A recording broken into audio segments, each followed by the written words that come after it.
Assalamualaikum warahmatullahi wabarakatuh. Nama saya Muhammad Haris Zahim bin Mazlan, nombor metrik 058689. InsyaAllah hari ini saya ingin membentangkan tentang sejarah penurunan ayat surah Al-Mujadalah daripada ayat 1 hingga ayat 4 dan hukum-hukum yang berkaitan dengannya.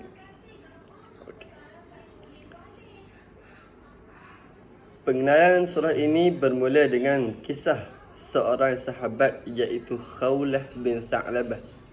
Beliau merupakan seorang isteri kepada Aus bin Thamit.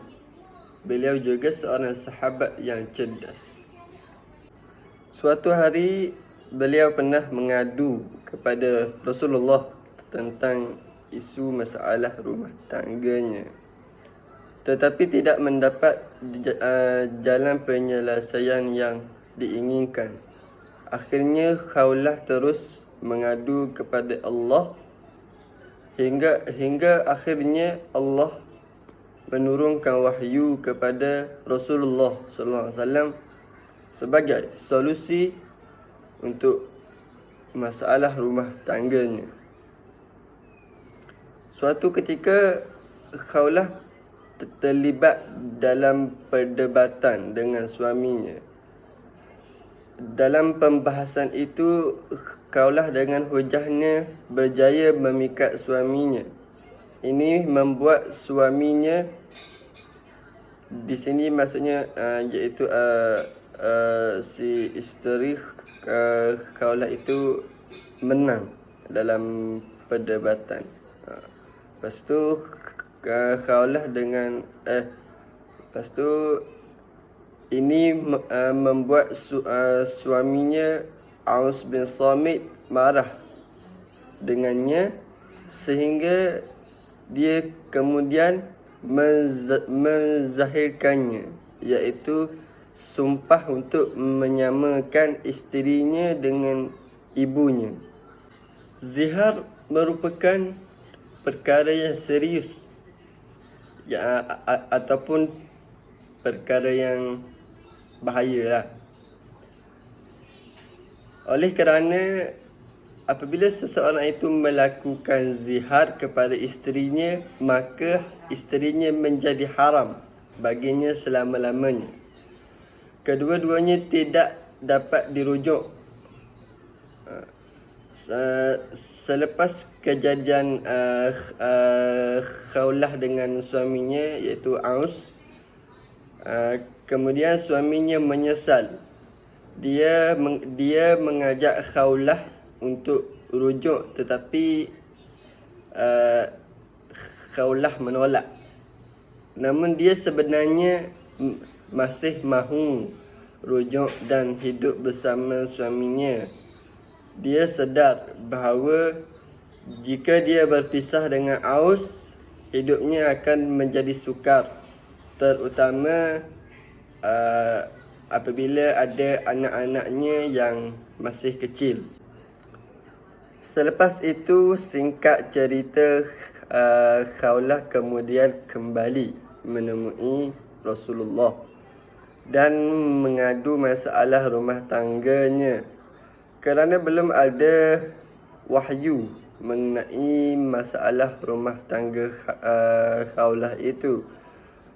Rasulullah masih mengharamkan Khawlah untuk kembali bersama suaminya. Mereka tidak lagi boleh dirujuk, tetapi Khawlah tidak dapat menerima jawapan Rasulullah itu. Dia terus berdebat dengan Rasulullah, tetapi jawapan Rasulullah tetap sama. Sehingga akhirnya Khawlah terus mengadu kepada Allah secara langsung. Khawlah berkata, "Ya Allah, ku adukan duka dan keadaanku yang berat ini kepadamu.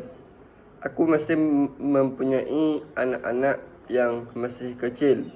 Wahai Allah, jika ku tinggalkan semua kepadanya, mereka akan terlantar. Tetapi jika aku merangkul semuanya, mereka akan kelaparan. Ya Allah, aku mengadu kepadamu. Maka turunkanlah wahyu kepada Nabi-Mu. Kata Khawlah sambil mengangkat wajahnya ke langit tidak berhenti. Kemudian Allah membalas keluhan Khawlah. Kemudian turunlah ayat daripada surah Al-Mujadalah ayat 1 hingga 4 yang merupakan jalan keluar untuk masalah yang dihadapi oleh Khawlah dan Aus. Ayat ini berbunyi, A'udzubillahi minasyaitanirrajim, Bismillahirrahmanirrahim. قد سمع الله قول التي تجادلك في نفسها وتشتكي إلى الله والله يسمع تحاوركما إن الله سميع بصير الذين يظاهرون منكم من نسائهم ما هن أمهاتهم إن أمهاتهم إلا اللائي ولدنهم وإنهم ليقولون منكرا من القول وزورا وإن الله لعفو غفور والذين يظاهرون من نسائهم ثم يعودون لما قالوا فتحرير رقبة من قبل أن يتماسا ذلكم يوعظون به والله بما تعملون خبير فمن لم يجد فصيام شهرين متتابعين من قبل أن يتماسا فمن لم يستطع فإطعام 60 مسكينا ذلك لتؤمنون به وتلك حدود الله ورسوله ذلك لتؤمنوا بالله ورسوله وتلك حدود الله وللكافرين عذاب أليم صدق الله العظيم. Ayat ini Allah menurunkan untuk kifarah bagi hukum zihar ini. Yang pertama, Allah berkata bahawa sesiapa yang ingin menarik zihar, maka pertama mereka harus membebaskan hamba. Yang kedua, sekiranya mereka tidak menjumpai hamba, maka mereka mesti berpuasa selama 2 bulan berturut-turut tanpa henti, ataupun sebelum keduanya bercampur. Yang ketiga, jika mereka tidak kuat, mereka boleh memberi makan 60 orang kepada orang miskin. Jadi pada mulanya Khawlah gembira kerana ada jalan penyelesaian untuk masalah rumah tangganya. Dia pulang dan memberitahu suaminya mengenai kafarah itu. Tetapi kemudian dia menyedari bahawa suaminya adalah orang miskin, tiada apa-apa. Bagaimana dia dan suaminya dapat membayar kifarah? Mereka tidak berputus asa. Sekarang giliran suami yang pergi menemui Rasulullah dan meminta solusi untuk masalah baru. Rasulullah bertanya kepada Aus, apakah dia dapat membebaskan hamba? Lalu Aus menjawab, tidak ya Rasulullah.